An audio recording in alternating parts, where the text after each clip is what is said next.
Lock up your bikes and feel the heat. It's time for another episode of Podcast Gagotoku, aka Like a Podcast. I am your host, Argyle, and with me as always is Jordan. Hey.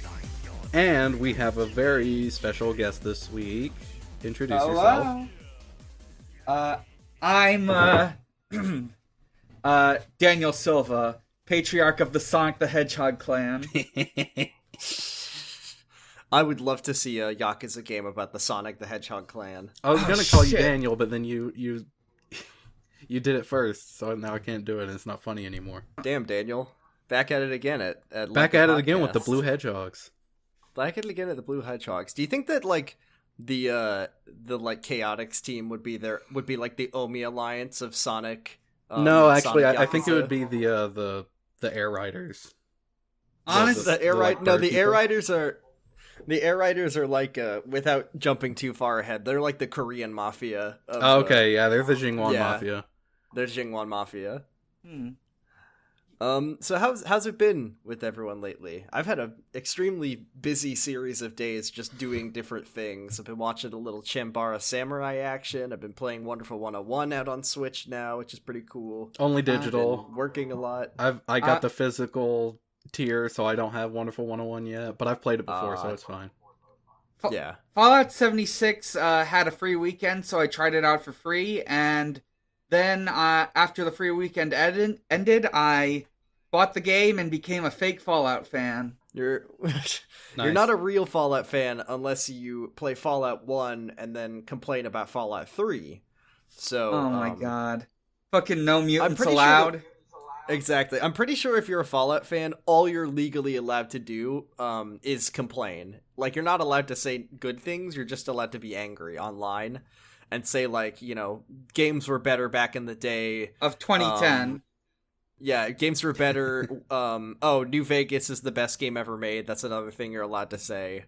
But beyond that, New Vegas is pretty good. I know. I love New Vegas. I'm like a super fake Fallout fan because I love New Vegas, but I also am too much of a dumbass to be able to actually play Fallout or Fallout 2.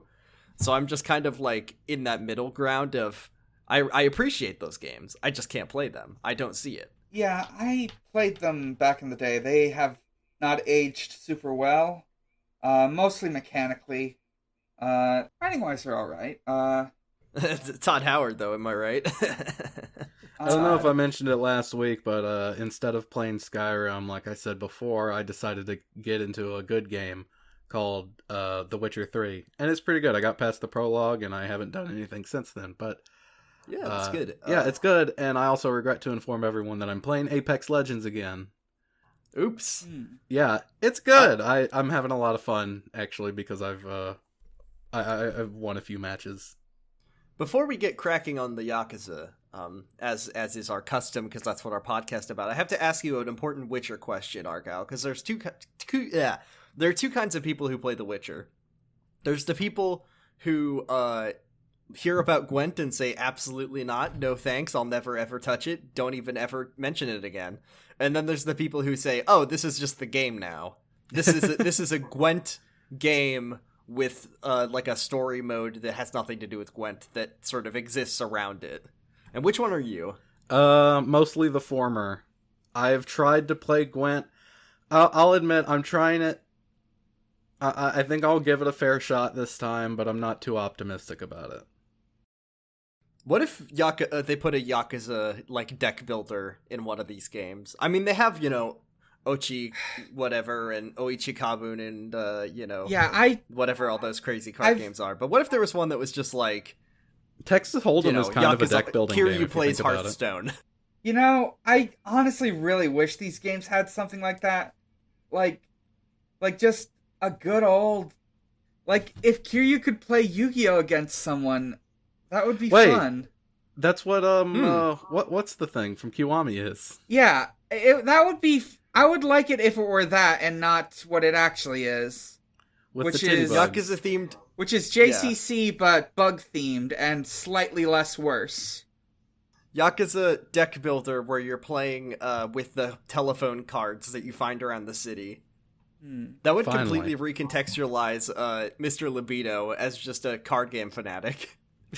Yeah, but when you say that, we do have to I mean, clarify. card game players are like freaks, so Pretty much, yeah. They're pretty much just pervoids a little bit. running around without any clothes, just a diaper, Yeah, and thrusting in the chucks. cabaret clubs. The thing is, I want it has to be like an actual Yu-Gi-Oh card and not like a sexy lady in a costume. Oh yeah, because they don't have any Yu-Gi-Oh cards that are just sexy ladies in a costume. You got me there, buddy. Bam. All right, let's talk about the chapter. This is chapter 10. This is a Kiryu chapter. We didn't skip over because we had a pocket circuit adventure last week. So this is a proper chapter 10, A Man's Worth of Yakuza 0. Last week, or I guess 2 weeks ago, we ended the chapter with Tachibana having a little health emergency.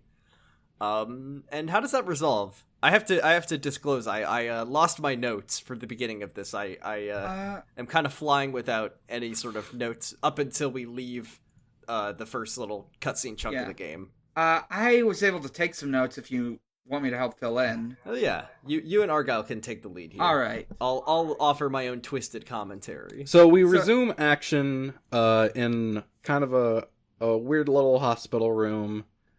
Tachibana is laying on the bed, and Oda explains the situation to Kiryu with Tachibana. He's got good kidneys. That's one thing that you gotta know about Tachibana, is that he's got working, very healthy kidneys that do a great job sort of filtering all the stuff that he needs filtered. That was a joke. His kidneys are actually all fucked up. He's got shit kidneys. Yeah, a few years ago, they got attacked by some Chinese mafia. That's the incident where Tachibana lost his hand, and he lost a lot of blood, and his kidneys stopped functioning. So if he doesn't get dialysis like every couple days, he's done for. Yeah, and this is Oda's pretty much the only other person that knows about this. Another thing we learned about Tachibana and Oda right here is that that Tachibana and Oda are not actually Japanese. They're both Chinese immigrants who have like assumed fake names, and they're ex-mafia, right? They're like they both used to work in the Chinese mafia. Yeah. But now they're just working in a sort of more besuited legal form of organized crime called being real estate agents. And the place they are right now is Little Asia. Like, it's a kind of a ghetto in the middle of Kamurocho where immigrants from the mainland can go to stay protected. And it's run, like, by the mafia. Yeah.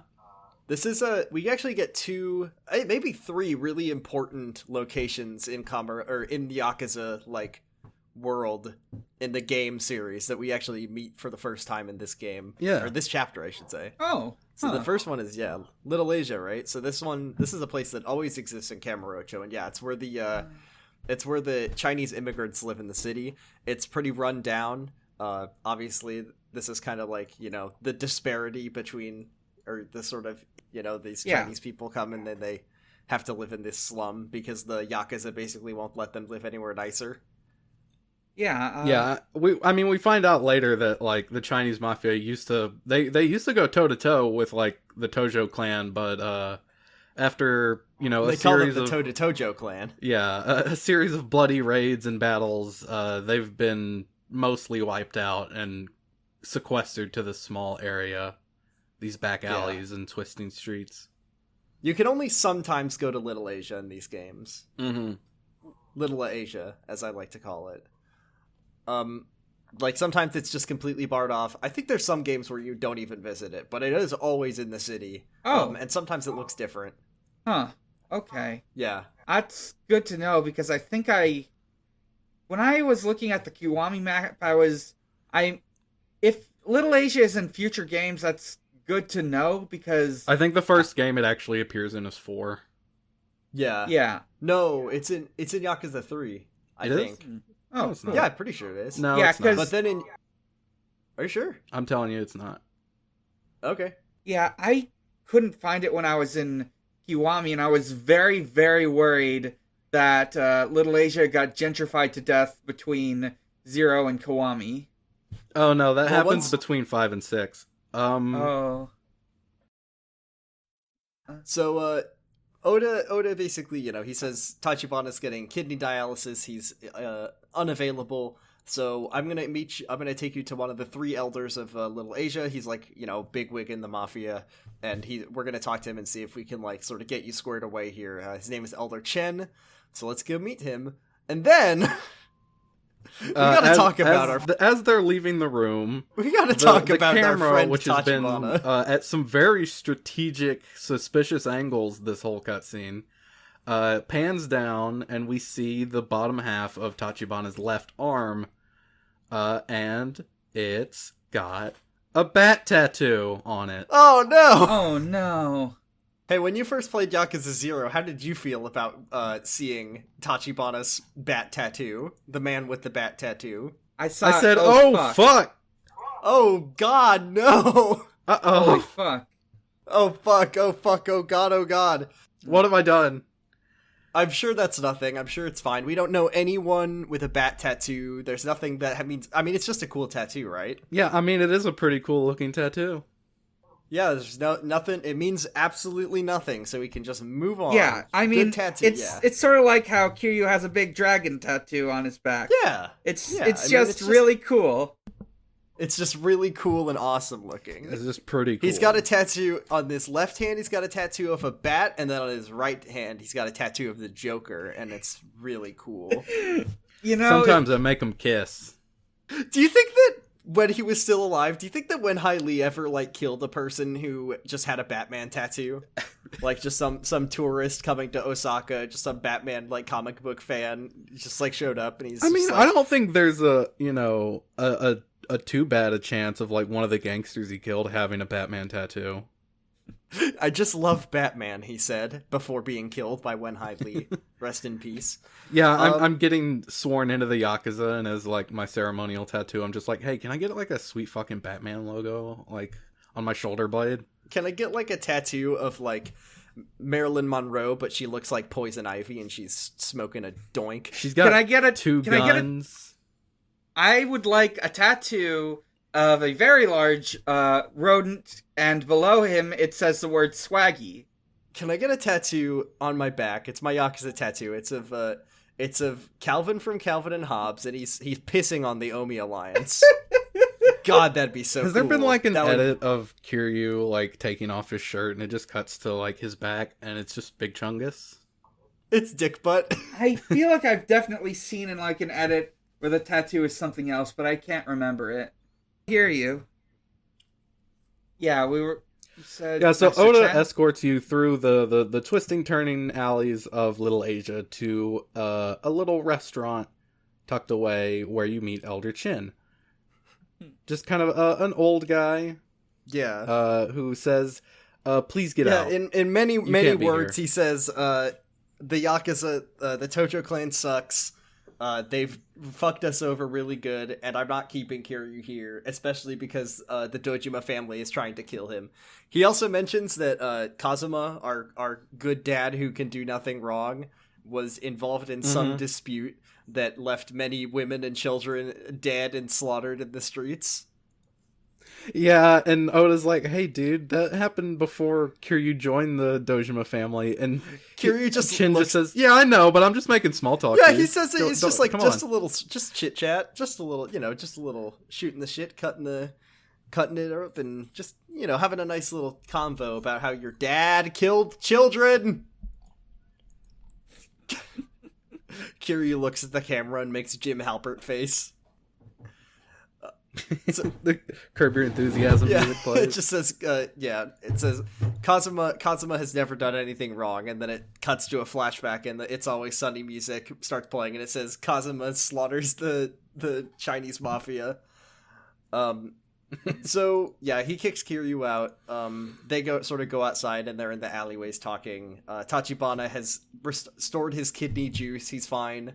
He's put some makeup over his cool tattoo so we can't see it anymore. By which I mean he's got a shirt on. And Kiryu's like, well, if I can't stay here, I don't really know where to go. And he says, look, you know how I keep saying that, like, I'm like inches away from finding the owner of the empty lot? Like, I'm just right there. I think I said it like 2 chapters ago, and I still haven't given you an update on that. Well, this time I mean it. Just give me one day. I'm so close. I'm so Kiryu. close. You just gotta survive. Just gotta survive one more another day. One more. I promise. One more day. I promise. I know. It's been 3 days since I first said that, but you just one more day, man. Okay. All right. By the way, you can go and live. You can go and live at West Park. That's where all the homeless people live. It's just right at the top of the city. You can stay there for a day. One day. Just one. It's okay. It's fine. Kiryu's like, okay. Guess I'll go do that. And then if you're me or Argyle, and then he went to play Pocket Circuit for 6 hours. He's got a whole day. He's got a lot I did a lot today. Which I think is a good segue to go into our side content for the week. All right. Who wants? So I did real estate and a sub story. So I guess I'll do real estate first, then we'll do sub stories. All right. So this week we're taking down the Gambling King. He's the third of the 5 billionaires that we. He's fourth the of the 5 billionaires. Yeah, I forgot that Leisure King happens first. So he sort of operates the kind of northeastern district in Kamurocho. It's where Theater Square is. It's like right above Sugita, pretty much. And it's actually kind of a tough one because when you buy out all the properties even if you buy every single property in the Gambling King district, you're not that close to being at the 90% you need to take him down. And the properties are quite expensive. So I had to kind of buy one and then just wait for the payout and then buy another and wait for the payout. So it took a pretty long time to do this. Once you get to 30%, you get the kind of spiel. Marina, our friend, our secretary, she explains that Gambling King is former Yakuza. He made all of his money gambling. And then he used all that money to sort of open up the underground casinos around the city. And he's at the sort of the top echelon of billionaire. And then Kiryu just kind of thinks to himself, the Gambling King, what kind of man is he? We cut back to the evil boardroom where it's the 5 billionaires are down to 2 billionaires with the Gambling King and the Media King and the mysterious man. The mysterious stranger. The mysterious man. Gambling King's like, I don't even worry about Kiryu. He's a little baby. Also, I have violence on my side, which Kiryu definitely doesn't have. So if he makes inroads in my territory, I'll fuck him up. Because he's never played Yakuza 0 or looked at what happened to the other 3 billionaires. I bet Kiryu hasn't even fought like 2 guys. Yeah, he's never fought 1 guy. 2,000. As he leaves, the mysterious man tells Media King that it's important to have 1 buffoon in every organization, and that's the Gambling King, and not to underestimate Kiryu. We continue buying properties, upgrading them. I got Nugget rocking the Gambling King's district, so he's been proving his worth. He's really good. My special chicken boy, my favorite son. Unfortunately, we've reached 60% of the territory, and it's now time for the moment we've all been dreading. The Gambling King has thrown down the gauntlet. Marina explains that he wants us to go to the JCC. Oh, no. Yeah, I had been playing for about 3 hours at this point. The ultimate challenge. Okay, let me explain where I'm at in my life, okay? I've been playing Yakuza 0 for 3 hours, buying all the districts, waiting, I did a lot of shit in the spare time. I did a bunch of I did a bunch of Bacchus trainings. I played a bunch of Outrun because I hate myself, which, by the way, I learned later that arcade games stop the progress on real estate, so don't do that if you're playing Yakuza 0, because it'll stop your progress and you won't actually make any money. That's nice. Kind of fucked up. Yeah, it is a little fucked up. Like the whole thing in Shenmue is that you play arcade games to pass the time because you can't do the next quest thing until tomorrow. Well, when Kiryu's playing Outrun, time stands still. I just kind of tied up some loose ends, did a couple things, and I'm at 65%, and have every property purchased. So all I can do is upgrade, which as a reminder to our listeners, you can only upgrade once, like a property you can upgrade once per collection, and then you have to wait, 5 minutes to upgrade it again, and you have to do multiple upgrades to advance the percentage to get closer to beating the billionaire. So at this point, if I lose to the Gambling King, I lose 10%, and I'm fucked. Like, I would not be able to finish the real estate in time for this podcast. I'd be doing it for hours. So I made a save, and I said I will do Catfight Club as many times as I have to. I said I wouldn't do it, but I did it. And then the gods of fortune were smiling on me. I met the Gambling King at the JCC. He told Kiryu that he's not like other billionaires. he's a bit of a manic pixie dream billionaire. I'm not like other billionaires. I like big bazongas. I mean, you wear high heels. classically, Media King wears high heels. I wear sneakers. He's cheer captain, and I'm on the bleachers. he's like the Elon Musk of the Yakuza billionaire world. He likes quirky things too. Yeah, like He Catfight likes to Club. wear a t-shirt and a blazer. He's got like crazy blonde Tenzon hair. Jeans. So he says it's... Oh, also when you come in here, he calls you Mr. Horndog for showing up to the JCC, which he invited you to. Fucker. I hate you. I hate you for making me do this, Gambling King. Anyways, Yeah, you're real horny, aren't you? I'm loving it. You really like this, huh? So, I sit down to do Catfight Club. Before I start, I go on to like reddit.com/how do I fucking win Catfight Club, and then it said you don't. So great job. And then the subreddit dedicated to Japanese Catfight Club. well, I looked up on Google like how do I win Catfight Club, and then the first result was like Reddit like ooh nice I buy Yakuza only for Catfight Club.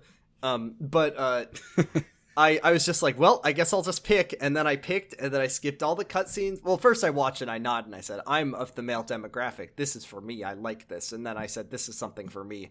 And then I won on my first try, so I don't have to do that ever again. If Yakuza Kiwami makes me do the bug one, I will simply not see it, and we'll just cancel the podcast. Oh no, I have somewhat bad news for you because the bug one actually, one of the Majima Everywhere encounters has you playing bug fight against him. Yeah, we don't need to talk about that right now. That's a problem for another day. So there's also multiple pocket circuit ones as well. We don't talk about that either. I also want to mention that at one point I was watching Slow Beef, like he was trying to 100% zero, and the thing that like kept him having to go longer and longer the most was Catfight Club. Nice. Unfortunate. So we win Catfight Club. I did it on my first try. I didn't have to load my save. I was trying to draw. If I was trying to 100% Yakuza 0, I would intentionally draw. Oh yeah, I was like, Japanese I lost Catfight stuff. Club. Oh, I gotta do it again. Something for the fellas. Gotta do it. Oh man, I don't have enough money I gotta yet. go to Time to Gandara just bet 8 a single times. yen on another man. fight. Man. It's taking so long. So yeah, we win. We go back to Sugita. We keep upgrading our properties. You know, getting all that good nugget time. Then the remember the like homeless guy who's sort of the gatekeeper for Catfight Club, the one who you throw all the money at. He's like, damn dude, that's so wasteful. He's the sort of messenger from also I forgot to mention Gambling King owned and founded the Catfight Club, so even more reason to destroy this man. The homeless guy is here. He's delivering a message.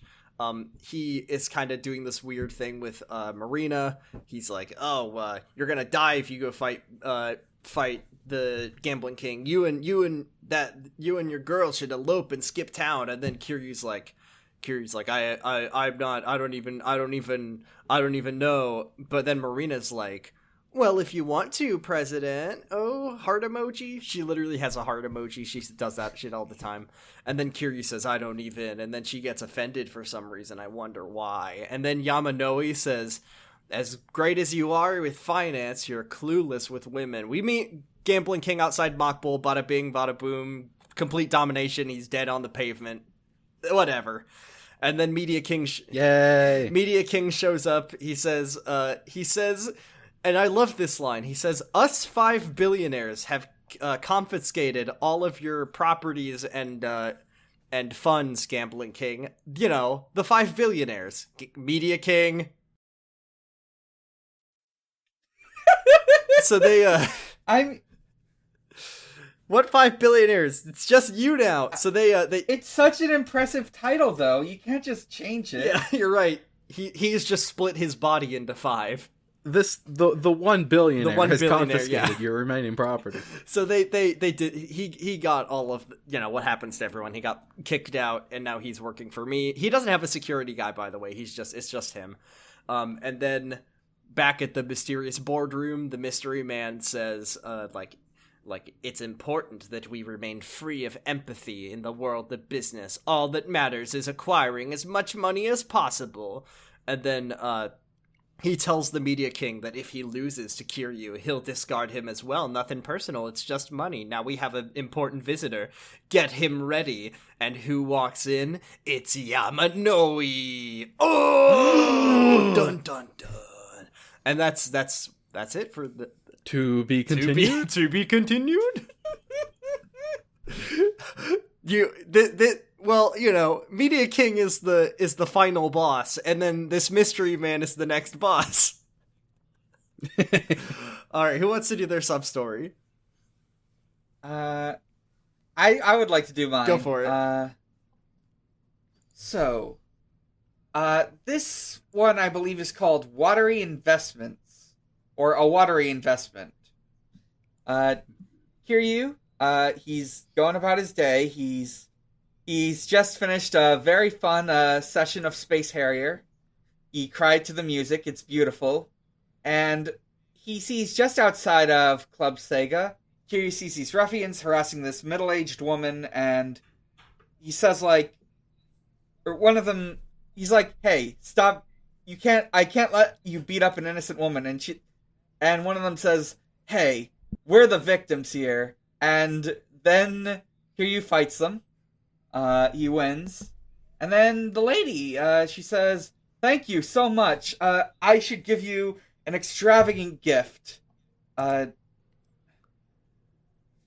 on, let me just open up my notes.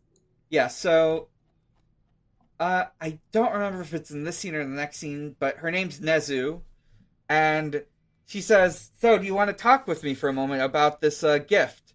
And Kiryu says, of course I have time. I have a full day until I have to sleep in a homeless park. So they go to Cafe Alps, and they specifically go to the best table, which is the arcade table. Well, we actually learned that the Galaga best table. table is Hell yeah. the back table, and you should sit at the closest to the door, because the guest sits at the head. So actually... No, you... Oh, okay, yeah, you sit in the chair closest to the door, and you sit in the table near Press the back. X to You pull don't out your wanna business sit at card a now! two-person table. Yes! Okay. So she's doing a bit of business now with him. Nezu offers Kiryu a canned beverage called Aha Water. Aha! Water. Aha Water removes impurities from your blood and makes your face feel supple and smooth. You crack the can. Tachibana really needs this, I think, if it's removing impurities from blood.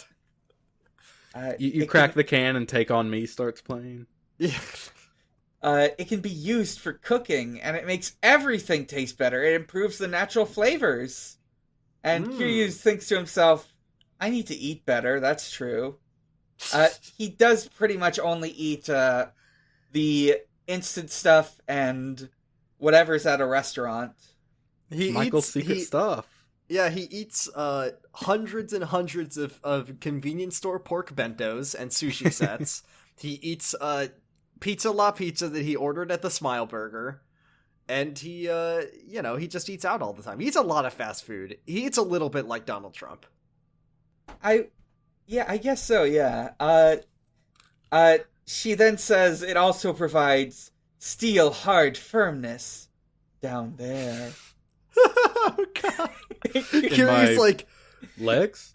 I don't even know what that means. I've never had a boner in my life. Like, the camera, pans down from Kiryu's, face to, the table edge. And then you get a dialogue choice, which is, of course I'll buy it, or no, I'm not buying it. You gotta buy it. He says no. At least that's what you're supposed to do. I don't actually remember the exact nature of what happens when you say yes. I might go over that. I'm pretty sure I did spend like 200,000 yen on this water. I forgot to mention, Nezu, because her life was saved by Kiryu, is offering a discount. Normally, that's really nice of her. Normally, AHA water costs 1.5 million yen for a month's supply, but she's offering 1 million for a month's supply. Damn. That's a 33% discount. That's nothing to scoff at, Kiryu. Can we just cut to the chase of the fact that this product is definitely manufactured and distributed from San Francisco? But yeah. Oh, this is live water. Yeah, it's Soylent. Oh my god. There should be a sub story where Kiryu like gets suckered into buying like a poison meal replacement drink. I want Kiryu to get Juicero. Wait, no, Kiryu's gonna be drinking raw water. That's what AHA water really is. That's what I meant by live water. I forgot it's raw water. That's what I meant. God. This is untampered with. This is good for my body. It's good to. It's kind of green and crunchy. Yeah, it's supposed to be like that. That means it's alive. I didn't know water had such a texture to it. I guess if the smart people in Silicon Valley drink it, then it must be good. But yeah, Kiryu says no. He can't afford to be spending 1 million yen on some water. I just made my first billion this week, Dan. I just made my first billion in this game, and I can't afford that. Yeah, you gotta put it into upgrades, you know? Yeah, you're right. What if Mr. Shake... I mean, this is an investment to keep Mr. Shakedown from getting your money. You have to invest in yourself, and that doesn't include buying really good water.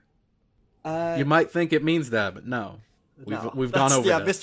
What's his name? Higashi Egashira, whatever his name is? The Mr. Shakedown, who's like trying to be the strongest man in the world, is like, Kiryu, I'm back. I've purchased my mountain. I've been to space, and I'm now drinking raw water. I'm the strongest I'll ever be. Why am I shitting so much? So a real apex predator shits 3 times a day. A real apex predator never stops shitting. I have to wear a diaper now, Kiryu, but it hasn't slowed me down one bit. Oh, no. Oh my god. So Kiryu says, like, no, he can't spend this money, but Nezu says once he buys it, he can sell it to his friends and family. And, oh no. And then they can sell it to their friends. And so on and so on. And if you sell 1.5 million yen's worth of AHA water, you keep 500,000 as a commission. I need that. That's like 1,000% of an upgrade now. Mm-hmm. And like Kiryu like does math in his head to realize, if I sold it for 5 friends, I could get 50,000. If I stupid idiot boy. If I sold it to 50 friends, and then you get another dialogue choice, and Kiryu still says no, because he's not going to be selling water to his friends. That's he stupid. Doesn't have any. Who does he even know? Hey Nishiki Kashiwagi, do you want to buy some AHA water? He knows like 4 people. He's got... Oda, Tachibana. Reina, imagine how much business Serena could get if you stocked AHA water instead of alcohol. He like clears, once everything gets cleared up, he can just go like at like a Dojima family board meeting or some meeting, and he'll just like be handing out cans of AHA water. Oh my god. So they get it out of the same sewer that Kiryu and Kuze fought in? Yeah, that's the source. It's a natural spring under Bikini Bar Asia. Oh, this tastes like motorcycle fuel and Kuze? But then Nezu tries to sell it on him a little more by pointing out that aha water also provides rejuvenation. And He needs that. So does every other thing that I eat and drink. What? This isn't so special. She drinks it and it makes her younger. And you can. Wait. She asks, "So, how old do I look?" And you can say like 20s, 30s, or late 40s. Please keep in mind her character is like visibly aged, and before you knew her name was named middle-aged woman. Kiryu says that you're in your late 40s, and she's like shocked, and then like she says, "Well, it's keeping me young internally, like organs and such."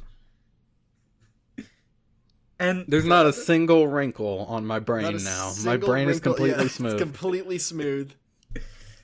Okay, if that's what aha water does, then Kiryu has been drinking it for years. Yeah. But yeah, Kiryu says no again.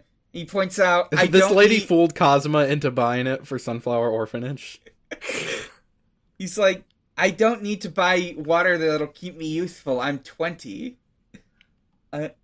And then this woman who has been watching them the whole time, and like throughout this whole conversation, you get like shots where you can see her like watching them.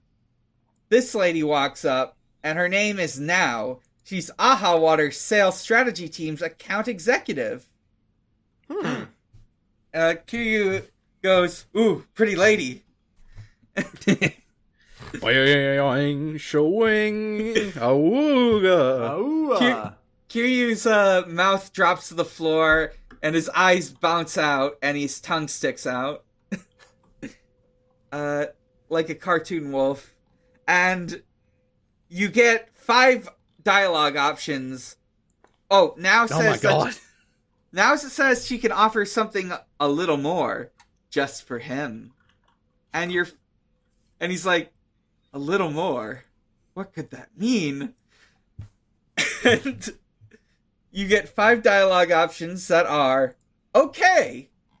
Number 2, "I'll buy." Number 3, "I might be willing to buy." Number 4, "I'm not buying." And number 5, "I think I'll buy it." So you have to like look at all of them and make sure you select the right one. And then she's like, "Oh, well, it's a good thing that 4 out of 5 of them are the right one." And she says, like, you have to... She says, "But what you really mean is..." And Kiryu gets 5 more, which are, "I think I can buy," "I'm willing to buy," "I'm not really buying," "I'll buy it," and "Sure, I'll buy." This game is so good. And if you say no, manage to say no this last time, like, Nezu and Now start laughing, and Nezu's really impressed with Kiryu. She goes on about this speech about how everyone's got money these days, and how people can fall so easily to platitudes and false promises, but he showed incredible willpower. Something that not many could do these days. And she gives him a gift. They're Mew shoes. Oh, she doesn't give him a bottle of aha water? They're No. Mew shoes. They allow you to look under any truck and you'll find your favorite Pokemon. My uncle says. Well, what does he say? Well, he says yeah, exactly. He says what you just said. I think Kiryu doesn't need water to keep looking young. Like, he's 20, but, you know, we see him in the later games, and, you know, as a wary old, I cannot fathom seeing me looking always as he ever did. And then, like, he's just, like, really odd about how this went, and then Nezu says, "You look pretty thirsty. Why don't I give you a drink?" And he drinks it. It's conveniently framed so you can't see Kiryu drinking because they don't have an animation for that. And he drank the aha water. And he feels super strong and rejuvenated. And he wonders... And rock hard. He wonders to himself, does it work after all? And Kiryu thinks to himself, he wishes he could have tried it under better circumstances, but to be honest, it was best he didn't buy it. I know the option for if you say yes at any point, which is like this little cutscene where, like, Kiryu has like a big crate of AHA water in the real estate office because like there's nowhere else he can put it, and like his secretary gets mad at him for it. Yeah, Marina's pissed. That was what happened when I bought it, because I couldn't say no. I was like, well, I have all the money. I need to buy this AHA water.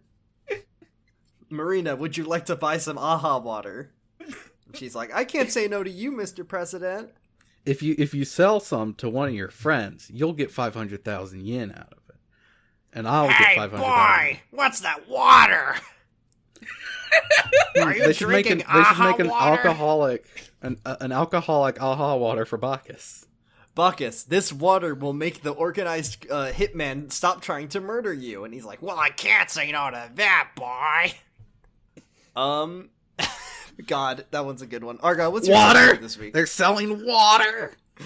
I remember when they first invented water. I always hated it. Oh man, what was your sub story that you did? I did a short one.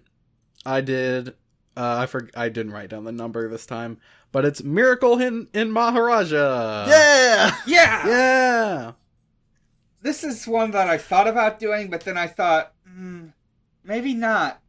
So at the same corner that he saw these guys at before are the like Western culture enthusiast and Americana fanboy, and they are speaking once again in hushed tones about Miracle Johnson, and one of them says, you know, I hear Miracle Johnson's gone missing, but don't tell anyone, because, you know, that I think I know where he is. I saw a bunch of bodyguards out by Maharaja, and I think he's here secretly on vacation.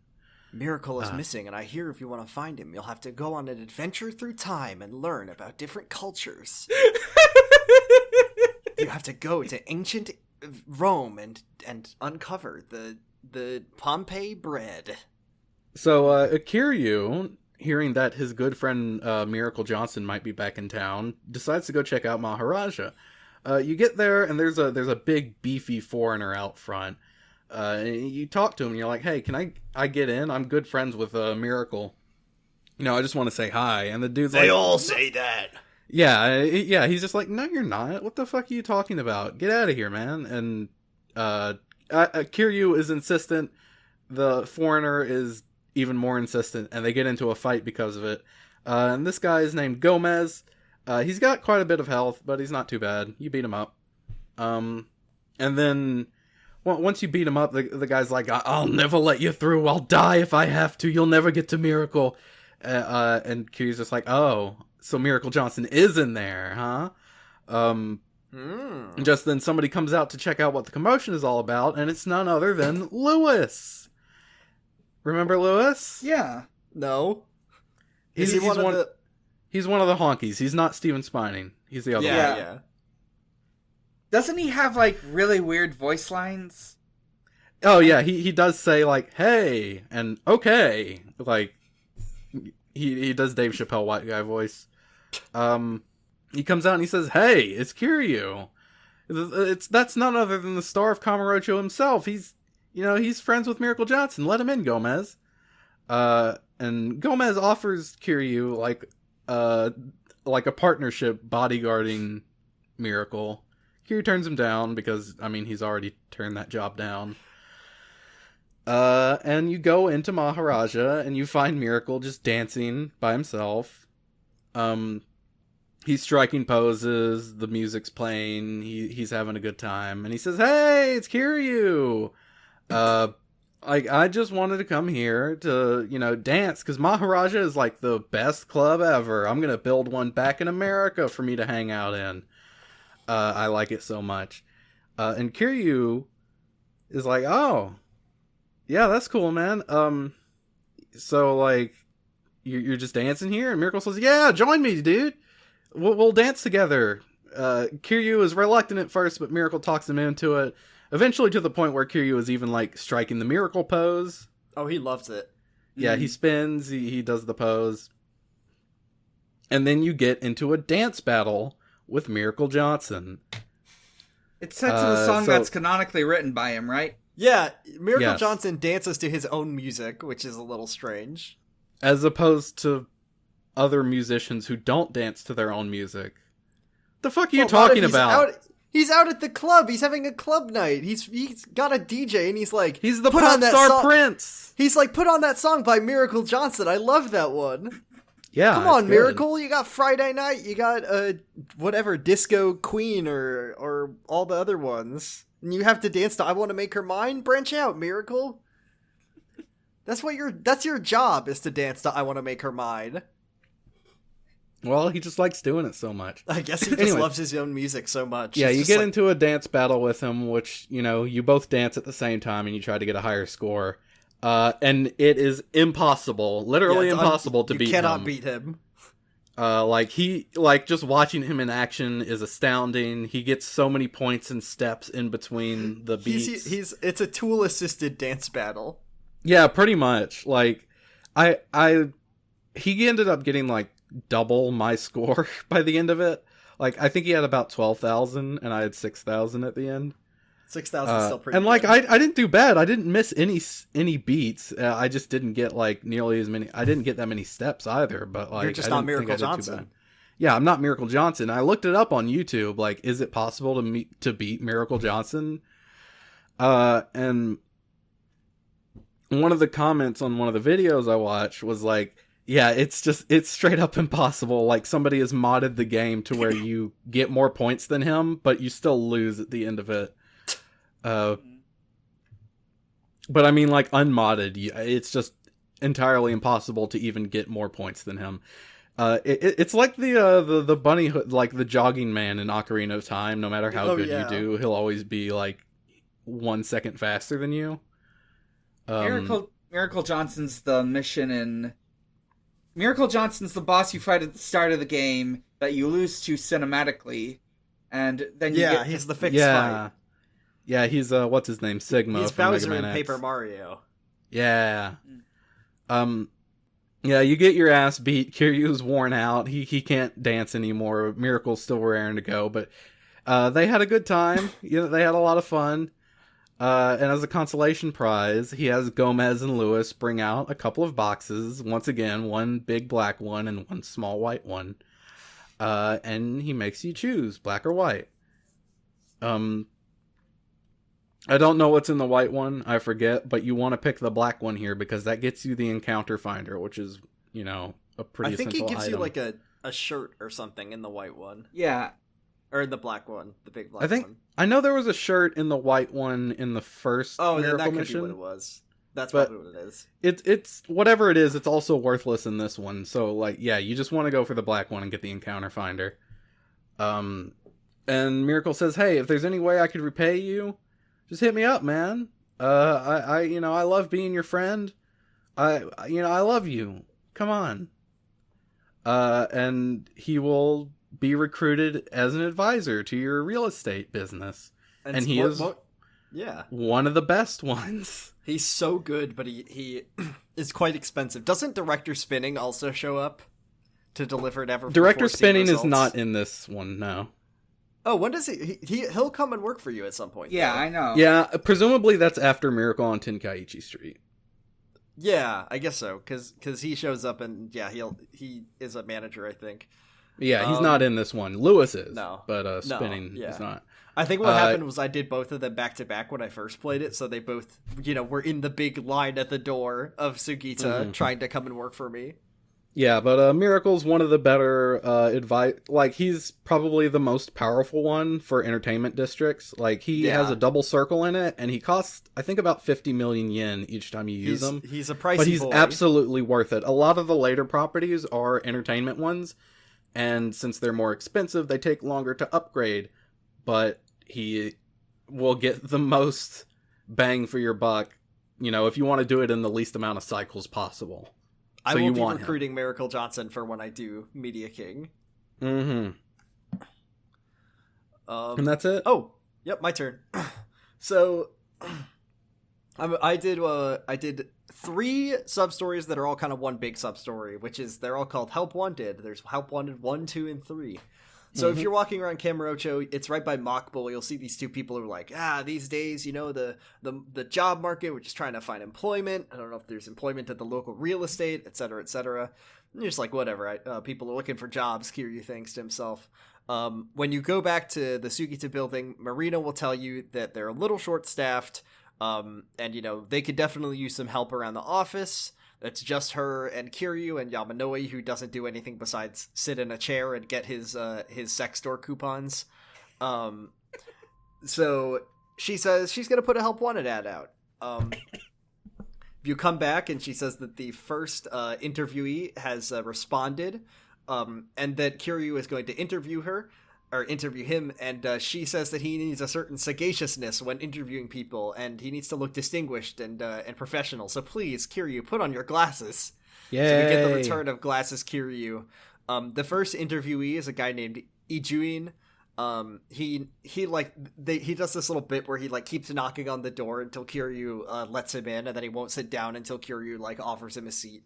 He's Kiryu's never interviewed anyone before. And he's very nervous about it. You can kind of ask him to tell us about himself. You can ask him what the color of his underwear is and what kind of women he likes, which I didn't do. But he says, he's fluent in English, he values real estate. You can ask him if he's ever had a major failure, and he says he hasn't. And so I'm like, this guy sounds great. I'll bring him on. I'll hire him. And then he says, okay, can I just get some cab fare for the drive out here? So you give him 20,000 yen and send him home. And then you get a very curious screen that just says the next day. So it's a day later, I guess. Tachibana has not shown up. And guess what? He was a no-show. He never came back. He was just here for the cab money. What an asshole. Kiryu, going to job interviews just so I can take the bus. The funniest part though is Kiryu is like, where is he? Is he here? Maybe he got into an accident. And then the sub-story sad music starts playing as Marina tries to call the phone number he provided. This is so sad. And then she's like, oh, it's not in service. I guess we were conned. And then Marina tells Kiryu, I guess we're terrible judges of character. I'll put out another ad.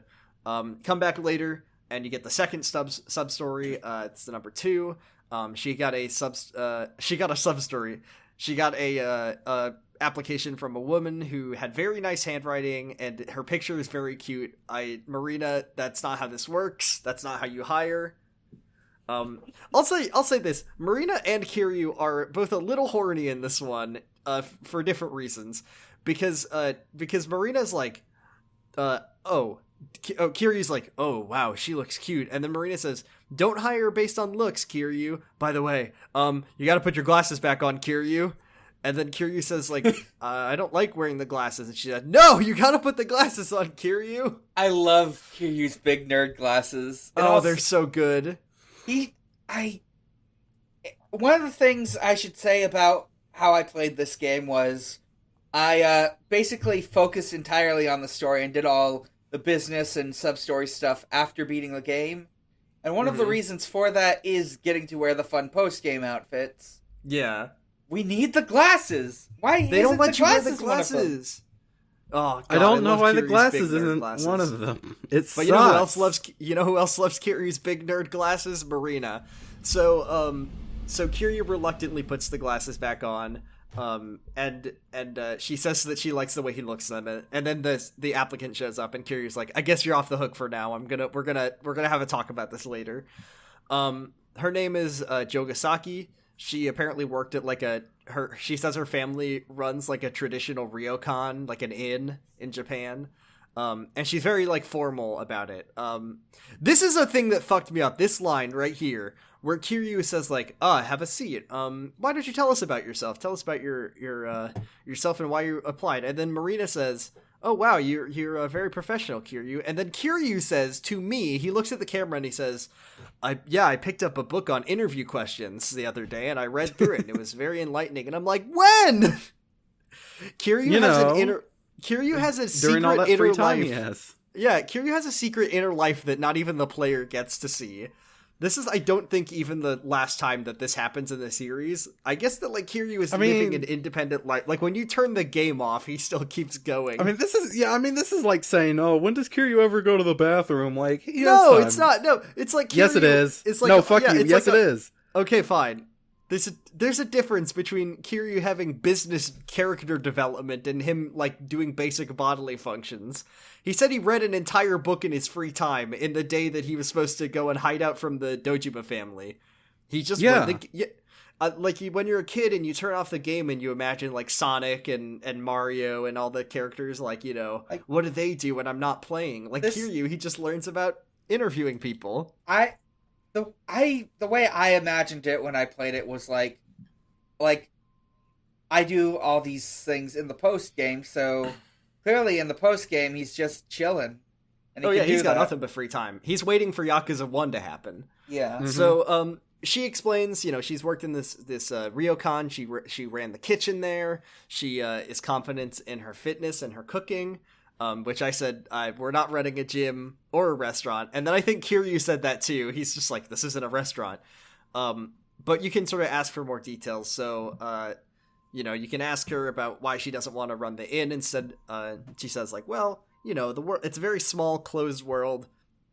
I'd like to branch out. Maybe one day I'll run it, but for now I want to just work here.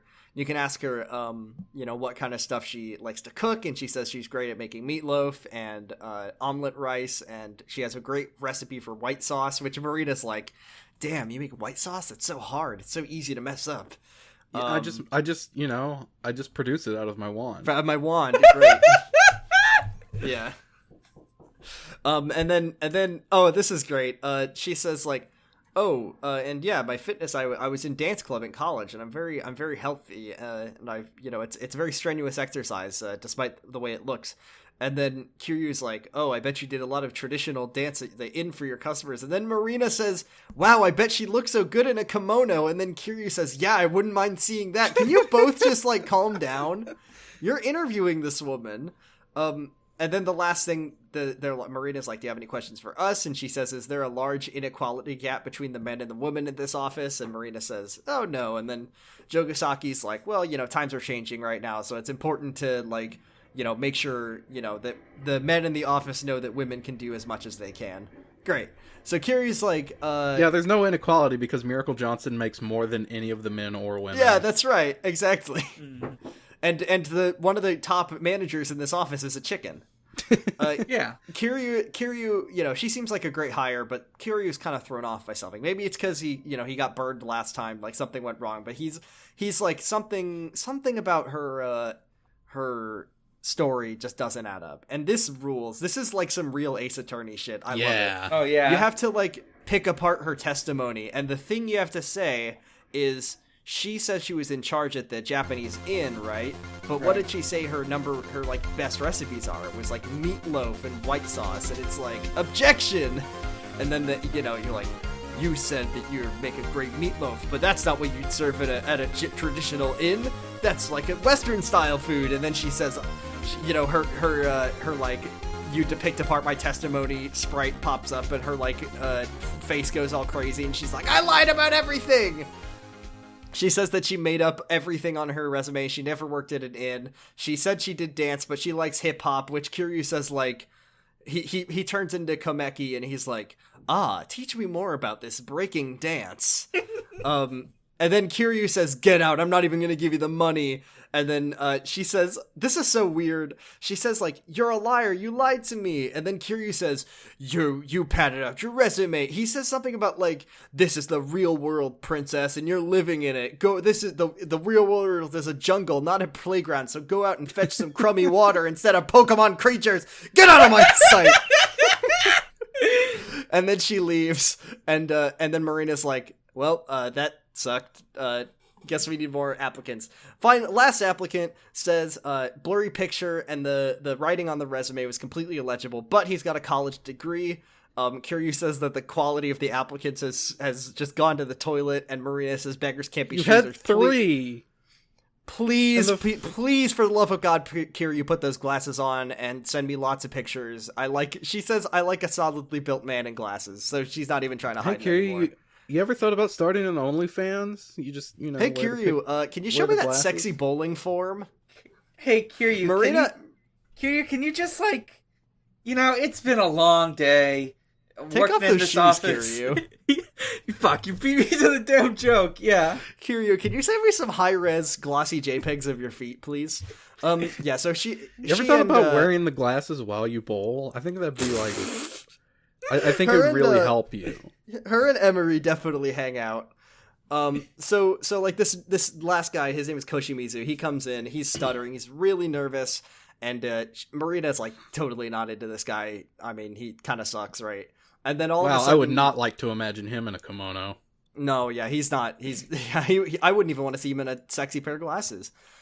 The doorbell rings and Marina needs to go to attend to that. So Kiryu kind of puts the interview on hold, and they just kind of sit there in silence. And then Kiryu just kind of, he's trying to be professional here. So he talks to Koshimizu. He asks him kind of why he applied to this job. No, off the record, not part of the interview. He just wants to get to know him. So Koshimizu kind of starts talking, and the sad Yakuza music plays, and he says, my father, he ran a real estate business. He made sure that no one went away unhappy. He was so nice to all of his customers and his employees. But unfortunately, he didn't focus enough on the bottom line, and it led to my family's financial ruin. I want to make people happy, but I also want to make my family happy. And then Kiryu's like, damn, this guy, maybe there's more to this man than meets the eye. Marina comes back. Before he goes, he's just like, I'll just leave. I can't help. I'm not going to get this job. I'm going to go. And then Kiryu says like, no, listen, I think I'm leaning towards you right now. I need to get Marina on my side. I need to show her that this guy is actually quite good. So you can sort of ask him some questions, and the goal is to sort of spin his nervous jitterings into like something that Marina can see as a positive. He says that he went to college. He had a degree in Eagle studies because he can't get his words out. You have to like decipher what he's saying. Obviously, he got a degree in legal studies. And then Marina's like, oh, well, that sounds okay. But what are your strengths and hobbies? And he says that his strengths are he's really good with animals. He could turn even the most vicious dog into a friend because animals just like him. And he also likes dining out. So you need to kind of figure out which one will help you kind of make a case for him. I said it had to be something about the animals. He says he knows a lot about animals and that he does a lot of learning about animals. And he can even tell what kind of pets a person has by their smell. And Marina's like, I got all the zoo books when I was a kid. Yeah, he asked for his parents' permission, and he ordered zoo books, and he got that awesome tiger poster. Oh, yeah. Marina's like, this seems completely like a useless skill. And then Kiryu says, no, Marina. A lot of properties have pet restrictions, and this guy can tell what kind of pets they have in case they're lying. And then... using this man's powers for evil. Follow your nose. Jesus. Marina says, do you have any questions for Kiryu? And he says this line that I thought was really good. He says, your firm is an innovator of cutting-edge synergy that challenges the industry metrics. My career plan is a shared vision and engagement, insights, conversion. And then Kiryu's like, oh, he's just shouting buzzwords. This isn't working. So then I tell him to tell us about someone he admires. And then it like fades to black as he gives his spiel about his dad. Marina's like, wow, I was completely wrong. Koshimizu is a great guy. I have no objections. You're hired. And then she gives him the cab fare. I'm like, Koshimizu, don't break my heart. Don't do it. Don't do it. This is my last chance. And he says he'll start up tomorrow. So he left his bag behind. And Marina tells Kiryu to go return it to him, which got me nervous. I was like, oh, God, what is going to be the thing with this guy? But what happens is he goes outside, and the two other applicants are there, and they're just like abusing a dog, and like because they're so pissed off at Kiryu. It's horrible. They're like hitting a dog. I know, it's fucked up. But then Koshimizu steps in, and he's like, I won't let you hurt that dog. And then Ijuin, the first guy who just wanted the cab fare, like beats the shit out of him, but he's like, he won't let them get to the dog. They leave, and the dog like starts licking him for helping him. And then Kiryu sees this, and he's like, I'm happy I hired you. And now he works at our company as security staff. So as a security guy. Yeah, it seems like he is not great at security, but I'm glad he has a job. He helped the dog. He's just the no pet security. He just shows up. I know, and sniffs your apartment. He's this guy. He comes in. He's like, You have an iguana. I'm not allowed to have those in here. Get out of here. Did you ever mention that, like, security guards, like, if, like, there's a fight and that guard's, like, in an area where you're fighting in, they, like, join you in the fight sometimes? Really? Yeah, it happens. You can do, like, team attacks with them. I've never seen that happen. It doesn't happen all that often, but yeah, like, if you're in the district for, you know, the secure, where they're at, depending, like, if you get into a fight, there's just, like, a random chance that they'll hop in. So you're telling me that, that our new friend is gonna just, like, show up and get his shit rocked, but then a dog will be friends with him. Yes. Or, like, he'll like powerbomb a guy and then you'll stomp on his face. Guy's face. I wish that were me. God, I wish that I would get powerbombed by Kiryu. So I think that's enough fun for one day. Should we turn in for the night at West Park? Yeah. Yeah, let's go. Yeah. Here, you take it, Argyle. So you go to West Park, you look around a little bit, and you eventually run into the bearded homeless man. He's one of the guys that you got the drinks for earlier, like in a previous chapter. Yeah. You remember when you were looking for information on Tachibana. And he's like, hey, it's you. I recognize you.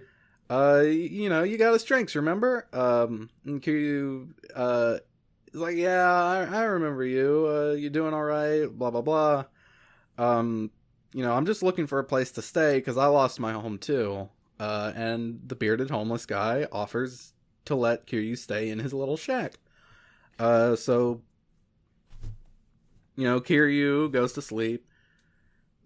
They're just, you know, they're sleeping, and then there's a commotion outside. A few hours later, Kiryu goes outside, and there's some, like, rowdy punks beating up the homeless guys.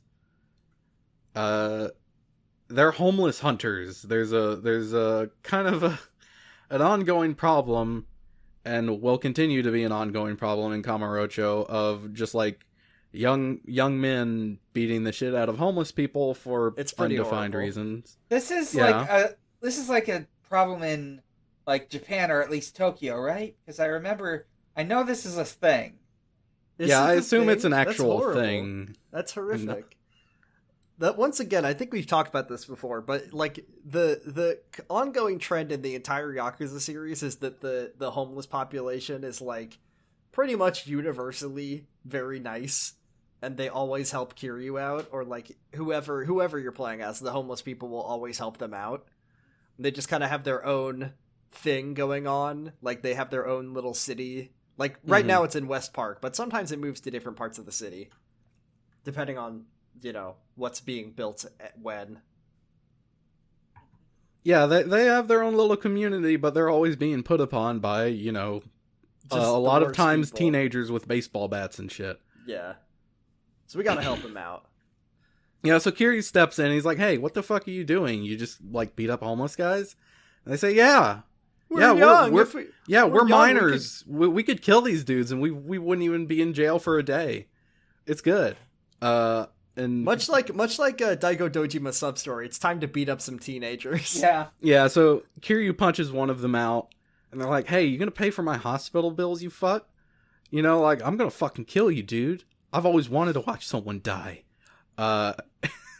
You fight them, you beat them up. And the last one of them, like, remaining, whose text box calls him Bum Basher. Good. That's my name. Yeah, I don't know if I wasn't paying attention before, so I don't know if any of the other ones got, like, funny names. There's three. There's Homeless Hunter, there's Bum Basher, and there's Hobo Harasser. Okay, yeah. So we're left with just Bum Basher, and we tell him, "Hey, get out of here! You'll be meeting with my fists once again, pal." And they get out. The bearded homeless man, who just never gets a name, kind of like Little Guy, never gets a name. He thanks you. He says, "Hey, you know." Wait, you didn't mention the craziest part. Oh, the part where Yeah, so like one of them is about to like bash the dude's our homeless friend's brains in with the bat. That's when Kiryu steps in and hits him. Right. Okay. And then yeah. you do the fight, and then the bearded homeless guy is like, the guy's on the ground, and he's like, "Is this your bat?" And then the guy's like, "Yeah, just I'll leave. I'll never come back." And he's like, "You were gonna use this to bash my brains in, weren't you?" And he's like, "Oh, I'll go away. I won't ever come back." And then the homeless guy like lifts his bat up above his head, and when I watched this, I was like, "Yeah, he's gonna do it." And then he's gonna fake him out or hit it next to his head, but it just fades to black. Yeah, it fades to black, and we cut back to the inside of the guy's shack, and they don't say anything address like, what "Oh, happened." Did he? Oh, did you he just let like, the guy go, no, or anything like that. He could have killed him. He killed him. He did. He just murdered him in front of Kiryu, and Kiryu's like, I mean, he was harassing homeless people. I mean, they're good people. He shouldn't have done it. He got what he deserved. He had it coming. That guy did murder a teenager, I guess. Yeah, so they're just talking, and the bearded homeless guy is like, we'll protect you, man, especially after tonight. We're not going to turn you in or anything. So they should have done the Hideo Kojima thing, like he lifts the bat up and then he funny pee-pees his pants and then runs away, and it's haha, very funny. Who's a pee-pee boy? And then they fade to black. Play a big fart noise, and then he poops his runs away. Pants. He says, "My name is Johnny Sasaki." So you wake up the next morning, no more further incidents. The bearded homeless guy walks up to you when you get out of the shack, and he's like, "Hey, dude, somebody's looking for you. They say they're from Tachibana Real Estate. I said I'd never heard of you, but you might want to check it out." You go check it out. It's just Oda. He's just in the van. Yeah. You get in, and Oda's like, "All right, we've got a plan. The boss is going to meet us where we're going. I'm not going to tell you where we're going, but you're going to know it pretty soon because it's someplace very familiar to you." And they take off. And who wants to say what the place is? They're going to Tojo headquarters. Yeah. They go to Tojo headquarters. This is the first time in our series, but not in the game series, obviously, that we've seen Tojo headquarters. It's huge. It's awesome. It's like this giant, like, Japanese mansion with a huge courtyard and a garden. Perfect for fights. Perfect for big fights. Big fights with big lanterns. Big fights with big lanterns and many, many dudes. I thought it was funny. I was like, well, what does a real Yakuza headquarters look like? So I went on Google, and because the biggest family in Japan is the Yamaguchi Gumi. So I looked up what their headquarters looks like, or if there's a picture of it. And I saw a picture of it. It's a shitty little building. The Tojo have it hooked. They have it like hooked up. They have a huge building. It's awesome. I mean, most like headquarters that we go to in these games are pretty shitty little office building. Like we've been to the Dojima headquarters, we've been to the Kazuma family headquarters. They're just little office buildings, but yeah, we see the Tojo headquarters, and we also see the Omi Alliance headquarters at some point. Both of them are like these giant, extravagant buildings. Mm-hmm. It rules. So So Kiryu, he's here. Oda says that Tachibana's already inside. And you have to. And Kiryu's like, if we go in there, they're gonna kill us. And Oda says, "Trust the boss." These two Yakuza show up. And he tells him to. With a tattoo like that, I can't help but trust him. Just so cool.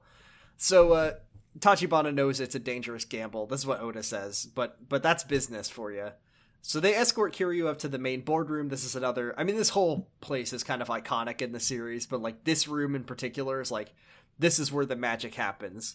This is, like, the big boardroom. It's got all these, like, these leather chairs that all of the Yakuza captains sit in throughout the series. But right now, it's just our trustworthy friend Tachibana with the bat tattoo, and the acting second chairman of the Tojo clan, Takashi Nihara. I'm glad you wrote it down, because this one time I forgot to write it down. Takashi Nihara is sort of sitting there. I remember initially being confused by his title because I didn't realize second meant he was the second person to be chairman. I thought there might have been like multiple chairmen. No, so they're between the second and third chairman, but they haven't picked a new one, so they put Nihara in charge for now until they can pick the next guy in charge. Right. Mm-hmm. So, Okay. Tachibana is basically negotiating with Nihara. He explains, like, he wants his company and the Tojo to exist peacefully in Kamurocho, they not be fighting. Nihara says, well, we welcome anyone to the city who wants to come and grow our business. However, you have no fear of the Tojo clan, and you feel like you can just do whatever you want. So I can't just let you do that. And so Tachibana says, well, we understand how fearsome you guys are, and I'm going to offer a material form of deference. It is my humble request for you to tell Dojima to stop pursuing Kiryu. And he explains, like, they're hunting Kiryu. And then Nihara says, like, well, if Dojima's hunting Kiryu and wants him dead, then there's probably a good reason that they want him dead. Yeah, Dojima, he's one of the most loyal, officers. He tithes a huge amount to the Tojo clan. Like, why should I listen to you? And Tachibana lays out, Dojima is he's a little too big for his own britches. If he gets this empty lot deal, he already has pretty much more power than even you, acting chairman. You don't want him to be the third chairman. Also, he fucking sucks and he's an idiot.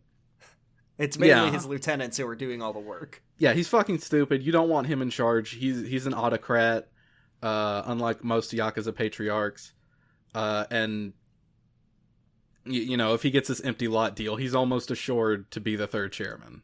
And also, like, you've put in a lifetime of hard work for the Tojo clan. You're getting up there in years, Nihara.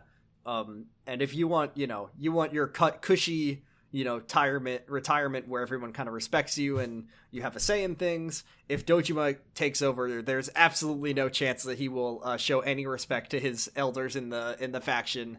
So, you don't want him in charge. So Nihara is kind of like, you make a point. However, there's nothing I can really do about this. The empty lot, this whole revitalization progress is like the cornerstone of our operation right now. And then Tachibana says, you're blind to this, right? You're sort of blind to this whole deal. And to show you, to kind of open your eyes, I offer you a gift. Oda comes in with the world's largest comedy carrot top briefcase of money. It's got 500 million yen in it, which, remember, this chapter is called A Man's Worth. It's got a whole man's worth of money, and it's 500 million now, and then once they stop searching, Tachibana says they'll give him another 500 million, so $1 billion total. 1 plus billion. Billion. And then plus 30% of the Kamurocho profits from the Tachibana real estate company, in exchange for Kiryu's safety. Nihara's like, you would pay $1 billion for a failed Yakuza? And then Tachibana, with the bat tattoo on his left arm, just don't forget about that, says, I can easily make $1 billion back, but the life of a true friend, that's a harder thing to come by than any amount of money in the world. The studio audience says, "Oh." Oh, and then one person's like, he's got a bat tattoo on his arm. So then he says, like, by the way, don't forget, you also have the option to offer our heads up to Dojima, but you wouldn't get anything for the future if you did that, Nihara. And then Nihara's just like, God, you're fucking good at this, Tachibana. Doesn't he also offer like 30% of all profits going forward? Yeah, he says 30% of all the money they make. Yeah. And so Nihara... You know how to spread a Yakuza's legs. Oh, yeah, he says that. That was pretty funny. So Nihara is like, well, he tells one of his subordinates, like, call Dojima. Kiryu is now Tojo headquarters properties. Keep your grubby little hands off Dojima. And then as he leaves, Nihara tells Kiryu, he's like, you know what? Kazuma used to be your age once, surprisingly.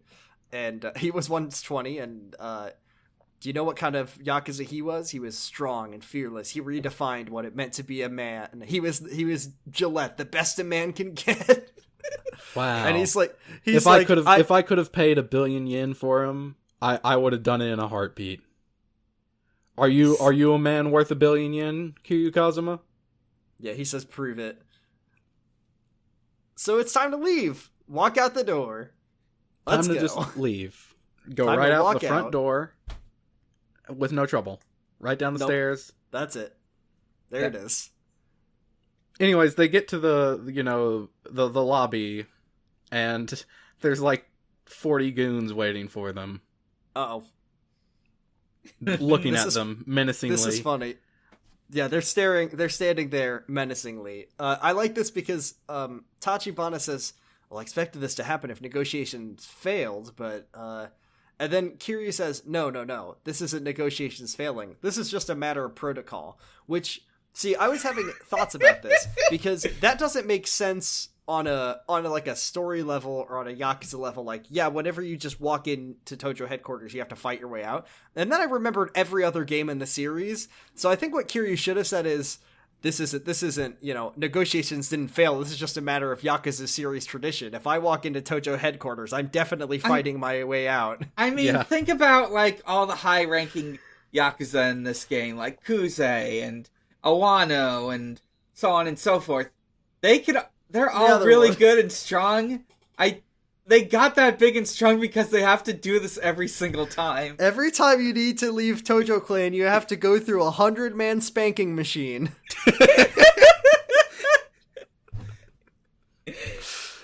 So yes, as is Yakuza series tradition, when Kiryu goes to Tojo headquarters, 9 times out of 10, he's blasting his way out with fists going wild. Yeah, he's going through the 100-man spanking machine, but he's spanking the 100 men. Oda and Tachibana both just took it with asses bared, but Kiryu said absolutely not. There's a cool fight scene. Kiryu jumps off the balcony and he jumps he jumps an entire 2 flights of stairs down and just like yeets himself, and he's fine. He like poses like, yeah, bring it, whatever. In Yakuza does 6, an he can AoE jump attack. off of a 5-story building just fine. God, so I don't know. Well, that's we'll talk about that later. Yeah, we get this cool fight scene. Oda and Tachibana kind of get to help out a little bit in this section. There's like a cool team attack where like Tachibana will jump over Kiryu and punch a guy. Nice. With his kidneys. When I played this originally, I was really worried because I was worried like Tachibana might get hurt because he just got out of a hospital.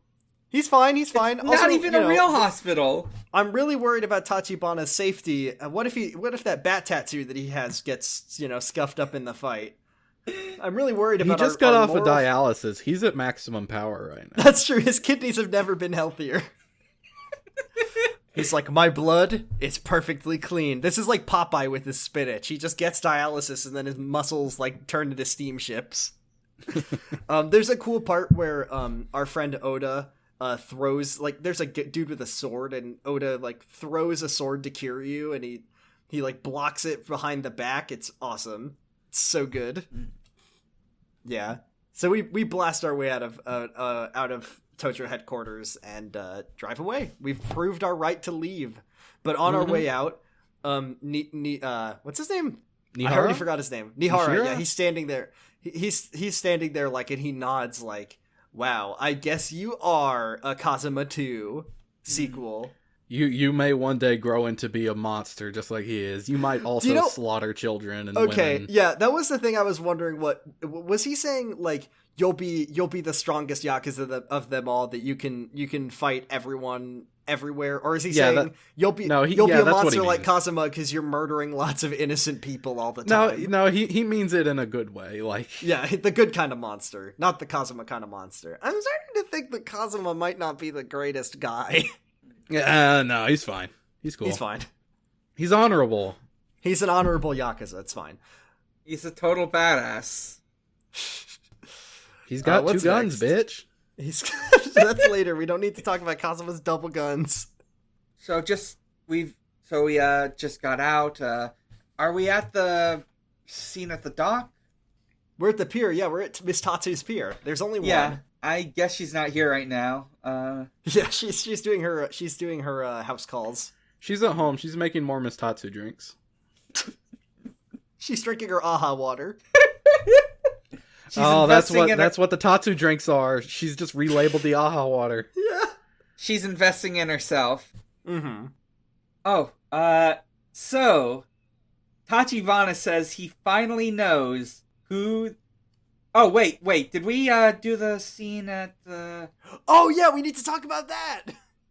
Yeah, Excuse me? The extra little scene with our friend. Oh, yeah, at Dojima headquarters. Yeah, right.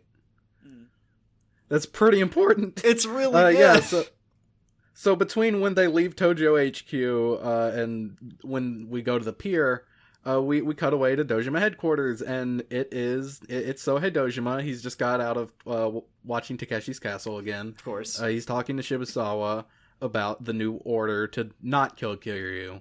He hates it. He's pissed off. Yeah. Let's see. So Dojima just tells... And Shibusawa says, Kuze and Awano, they couldn't get the job done, but I predicted this. I knew all of this would happen, and I know how Tachibana is going to use Kiryu. And then he takes off his glasses epically, and he says, "Trust me, sir. I'll take care of it." And then it says, Super Smash Bros. Font, Shibusawa has joined the fight. It says, Shibusawa has become a villain. An active character in this game. Shibusawa tries some chips and says, needs more sodium chloride. Shut up! Shibusawa writes names down with his left hand and eats chips with his right hand. So yeah, we're at Miss Tatsu's pier. We've escaped the Tojo clan. Tachibana's like, let's rest. I'm very tired. My kidneys, I just remembered I have kidney fallout disease.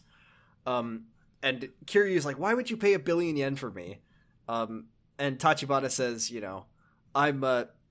Kiryu says, you're using all of your money and power to gun for the Tojo clan, but there's no reason that you'd be after the lot and go through all this trouble unless there's some ulterior motive. And Tachibana says, oh, that's a trade secret. Let's leave it at that. And Kiryu's like, well, I'm one of your employees. Shouldn't you let me in on the trade secret?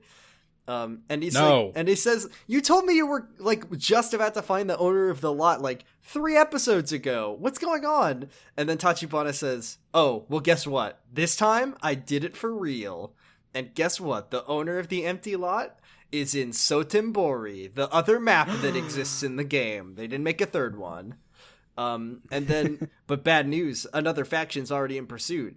And the Omi Alliance. This kills me. He says, someone's in pursuit. I'd wager it's someone from the Shibusawa family. And then the game pulls up a picture of Shibusawa, Kiryu's like... As if we didn't see him 2 minutes ago. He's like, Shibusawa, and then it's like... And the game, shows us a picture of Shibusawa as if we didn't literally just see him. That's Kiryu, Shibusawa has done so little in this game so far that the game had to be like, we just really need to remind you who Shibusawa is and tell you that this is his time. Yeah, so the Shibusawa family and the Omi Alliance are both after the owner of the empty lot in Sotenbori too. It's not great to be in Sotenbori right now if you're... Yeah, so going to Sotenbori would be even more dangerous than Kamurocho. Cars are exploding and shit, the... Hogushi Kaikon blew up. Yeah, there's at least 20 flaming skeletons roaming around. We don't want to fuck with that. This city is... It looks like you're playing Kentucky Route Zero, because everyone in Sotenbori is just a glowing skeleton at this point. Kiryu is not daunted. He is very impatient. He says, fuck that. I'm going to Sotenbori tomorrow. I'm going to get the owner of the empty lot and bring them back here. Do you want me to bring you back a souvenir? Oda says, I'm coming too, Mr. Frodo! Yeah, he does. Tachibana says, I can't actually back you up if you go to Sotenbori. Oh yeah, it's so dangerous, you're not getting any workman's comp if you die. He says expect no workman's comp. Yeah. It's fine. You already paid 1 billion yen for me. I think that's my fair share. Thank you, sir. Tachibana's it's cool. He says that he and Otis are going to be hanging out with Master Chan until they need to leave. He says he should, go out and do some real estate mini games, maybe get some extra money. You'll probably want some money. Kiryu, I heard there's this place called the JCC, and it's got a little something your parents might not want to find out that you're playing, if you know what I mean. And Kiryu says, no thanks, I did that before I went to West Point. I already did it once. Note to self, in a year, make a joke about Akiyama making his fortune in JCC. Just, meet us in Little Asia whenever you're ready. Yeah. Apparently, they'll just allow you back in Yeah, now, of course. even though they were like, no, you can't be Well, here. they know at all. he's just having a little meeting. He's he's a paying customer. It's fine. Yeah, he's not hiding there or anything. Tachibana says, Jon Snow, when you get frack from Sotenbori, I'll tell you the secret of your mother, the trade secret. But also I'll tell you, why I'm so wrapped up in this business. He tugs at his left sleeve. It's fine. And then just need to remind our listeners that he has a bat tattoo on his arm. It's fine. Don't worry about it. Our friend Tachibana, who's done nothing wrong. Yeah. Remind our listeners that he has a bat tattoo before he says, I found out who the owner is. I hear it's a blind. She's actually quite blind. She's a woman, very young, and her name is Makoto Makimura. Great.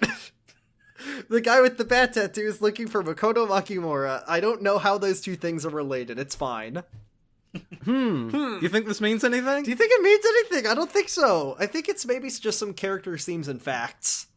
If you ask me. I think this is just a coincidence. I think he just so happens to have Book Club another question. What do you think the significance is of Tachibana's bat tattoo? And then Majima Fan 99 is like, just a cool tattoo. Just a cool tattoo. So it looks like we're Kiryu's headed to Sotenbori, but we're going next week, so good stuff. I got a bat tattooed on my own arm in honor of Tachibana. Oh, my good friend who loves Kiryu and would do nothing wrong. Nobody with a bat tattoo ever did anything bad. Absolutely not. That's the end of the chapter. Yep. How did you like it? What did you think, Dan? As our special guest, I enjoyed watching someone else play it. I have already played this game before, and when I played it, I really loved that whole bit with the big fight in the castle. I had never played a Yakuza game before and did not know that would happen. And I got really excited, and also... did we forget to mention that during the big fight, Kiryu gets into a sword fight? Yeah, he gets into a sword fight. Oda throws that. him a sword. It rules. Oh, it's so good. Yeah. Yeah, that part was so really fun. Like, it reminded me, like, one of the definitive moments of Yakuza 0 is, like, Kiryu just fighting his way through a shitload of goons, and... No, yeah, that's always some of the most fun parts of these games. It's interesting the long battles. Yeah, those long battles. I think it's funny when you're fighting a huge crowd in Yakuza games. It's not the most fun fights because it's kind of frustrating when there's just so many guys that you can't really, focus in or really do anything beyond just mash and hit people with furniture. But it just feels and on a story perspective, it's the most fun to just see Kiryu fight his way through 100 guys, no problem. I always have a lot of fun with it because fun, you usually you get to go all out. When you're going against bosses, you usually have to play a bit more conservatively. Yeah. You have to be really on your toes.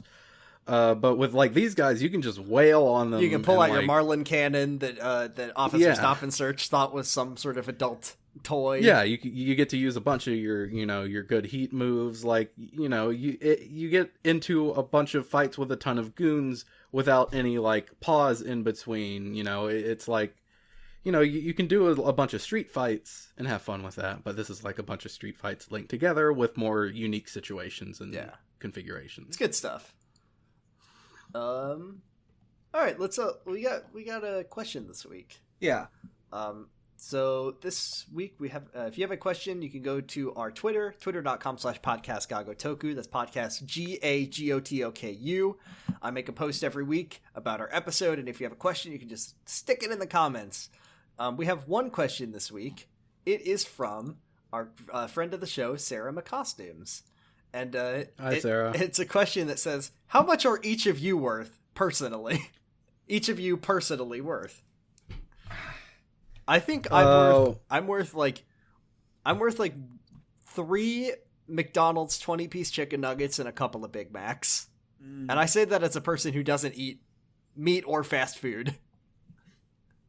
1 penny, but it's a really shiny penny. It's the penny that you keep just because it's so shiny and you want to show people. Yeah. Either that or 50 million Iraqi dinars. Yeah, let me just check my bank account. $76.80. Mr. Let me check the cash register, Mr. Krabs' voice, and there's no money in here.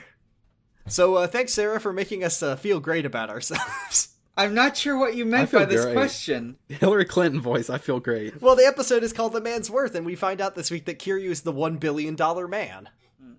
Kiryu, if you had 10 Kiryus, that would be like one empty lot's worth of money, I think. Weren't they going to buy... If you had 10 Kiryus, that would be worth Yakuza Kiwami. I was just about to... Yeah, Yakuza Kiwami is a game about 10 Kiryus going missing.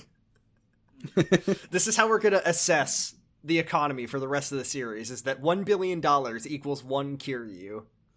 Yeah, at the end of every chapter, we haven't mentioned this, but like I love that. Get yeah. like a summation of all the money you've earned, and it tells you like, oh, this is worth X amount of this expensive. Oh yeah, I item. love when that happens in this game. Or it's like except at the end of this chapter, it's like, oh, you earned 11 billion yen. That's 11 worth Kiryus. 11 Kiryus. 11 Kiryu Kazumas. There was one that's like, you earned 20 times the Prime Minister's salary this week.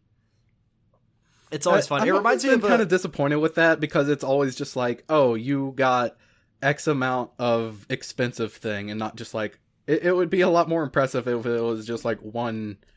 Just name one expensive thing instead of just like, you could just say like, oh, you got 30,000 Big Macs. Are you ready for this? Are you ready for this? That with that Check money. this out. You made as much as the price of one Starbucks venti latte. Oh, there was a. It's like the best video game series ever made besides Yakuza, where at the end when you create a good Katamari in Katamari Damacy or Damacy, it tells you how big your Katamari is in terms of like different objects. So it's like your Katamari is the size of 1.5 million recorders. Yeah, see, like they need to make the multiplier either really big or really small, or it's not very impressive when it's just like 8. It just seems kind of arbitrary. It's like you're worth 8 sports cars, Kiryu. It's like, okay, I don't know what that. Yeah, it should be like you're worth. I got one that was 7 expensive dolphin engravings. The one for this week was the in terms of the average Hollywood blockbuster budget. It's like you're worth.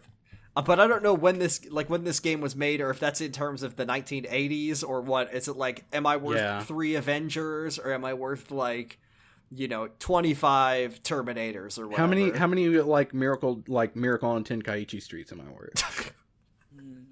Anyways, I think that's all for this episode. Let's wrap it up. Yeah. Yeah. So as we said before, we have Twitter. You can follow us on Twitter at twitter.com/podcastgagotoku, podcast GAGOTOKU. You can find our podcast and all of its episodes at yakuzapod.com. You tell your friends, tell your dad, tell your if your dad is your patriarch. Tell your patriarch. These guys, they're tickling my ribs. This podcast is so relatable for us Yakuza. Whomst among us didn't get bought for $1 billion? You can find me at twitter.com/bradipusrex. Shouldn't we let Dan plug his stuff first? Yeah, I was going to let Dan do it after we plug us because he's saving the best for last. Okay. You can find Argyle at twitter.com/Argyle_funk. Dan, where can we find you? You can find me at a bunch of different places, and at those, you can find all those places at linktr.ee/Mike Dawson with a 0. Let me just make sure I have that right. Mike_Dawson with a 0. You can find my Twitter. You can find the podcast Argyle and I are on, Pot of Greed. You can find my Sonic lore podcast I do with Morg called The Sonic Shuffle. You can find Strangers Fiction, which is an actual play podcast focused on one-shots. And I'm going to let you in on something. We're currently working on a campaign of Interstitial where I am playing the role of Kazuma Kiryu. Don't do our boy dirty. Little inside baseball. You've posted about this in the Pot of Greed Discord. Is this the same one where you're going to be going to Star Wars World, where I could potentially be a battle droid? Yes, you could potentially be a lot of things. I should let you know, and let the people listening to this know, this podcast probably won't be going up until we've completed the campaign. Just in case, to make sure it doesn't get cut short or anything like that. I'm imagining Kiryu's. Oh, sorry. I was gonna say I'm imagining Kiryu's like RPG like character sheet. It's just like strength 10, charisma 0, intelligence 0, agility 0, luck 10. Agility 0? No, sorry. His agility is like, yeah. I forget how all the flips he does in the later games. He doesn't do a lot of flips, but I don't know. He's still pretty Wisdom, quick and agile. 0. I'd say he's at least a solid 7. Intellect 0, Constitution 50,000, unkillable. Yeah. For those of you who don't know, Interstitial is an RPG based on Kingdom Hearts, inspired by it, and it both allows and encourages like big crossover adventures. I'm playing as like the Chosen, which is the hero or protagonist role. What else was I gonna say? You can also find my art blog at Linktree and my Ko-fi where I take commissions. You can find at Xbox_holiday where Usher celebrates holidays with Xbox. Recently, Goro Majima had his birthday, so happy birthday, Goro Majima. Happy birthday, Majima. It's just something I just had a thought of. Mm-hmm. You're wrong, Shibusawa. The empty lot is light. The empty lot is I don't get light. it. Anyways, is that it? I think that's it. Let's see. What was I gonna say? I just had the joke in my head. Oh, the joke is, oh,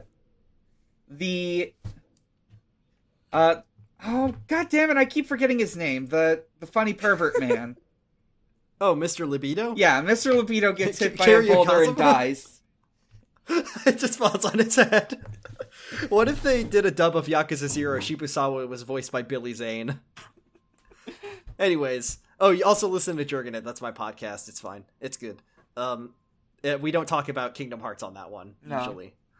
All right. Thanks, Dan. Thank you very much. I find that hard to believe, to be honest. Thank you very much for joining us. And as always, Kiwami means extreme. Bye.